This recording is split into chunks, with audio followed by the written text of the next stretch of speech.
पवन सिंह ने अपने बर्थडे पर फैंस को एक शानदार तोहफा दिया था, एल्बम के रूप में, जिसका नाम था आ जाइए 5K। ये गाना उस समय जब रिलीज हुआ था तो लोगों ने इसे गाना नहीं बल्कि बवाल समझा था, बवाल, क्योंकि इसमें पावर स्टार ने अपनी साली डिंपल सिंह के साथ जमकर भोकाल जो मचाया था। एक ही दिन में सॉन्ग को 7 लाख मिलियन व्यूज पे मिले थे। पवन सिंह का साल 2022 में पहला ऐसा गाना था जो उनके जन्मदिन पर रिलीज हुआ था और रिलीज होते इस गाने को काफी ज्यादा पसंद किया जा रहा था। पवन सिंह का ये गाना आ जाइए 5K इतना जबरदस्त हिट गया था कि एक दिन में 7 मिलियन से ज्यादा व्यूज बटोर चुका था और अब ये गाना बहुत बड़ा हिट हो गया है।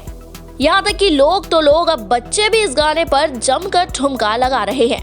दरअसल हाल ही में छोटे बच्चे के स्कूल से एक ऐसा धांसू वीडियो वायरल हुआ है जिसमें बच्चे पवन सिंह और डिंपल सिंह के इसी गाने पर ऐसे थिरक रहे हैं जिससे क्या ही धमाका हो गया हो।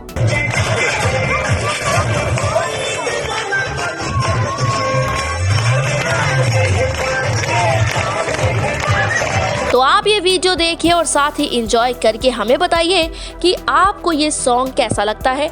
आपको इसमें डिंपल सिंह और पवन सिंह की जोड़ी कैसी लगती है, इस गाने का ग्राफ कैसा लगता है यानी कि पिक्चराइजेशन, साथ ही साथ बच्चे जिस तरह से इस गाने पर थिरक रहे हैं वो देखकर आप लोगों को कितना मजा आया, जरूर बताइएगा। दीजिएगा अपनी राय, अपना ओपिनियन नीचे कमेंट सेक्शन में। पूर्वांचल लाइव की ऐसी ही लेटेस्ट और चटपटी अपडेट्स और गॉसिप के लिए बने रहिए अपने फेवरेट चैनल पूर्वांचल लाइव के साथ।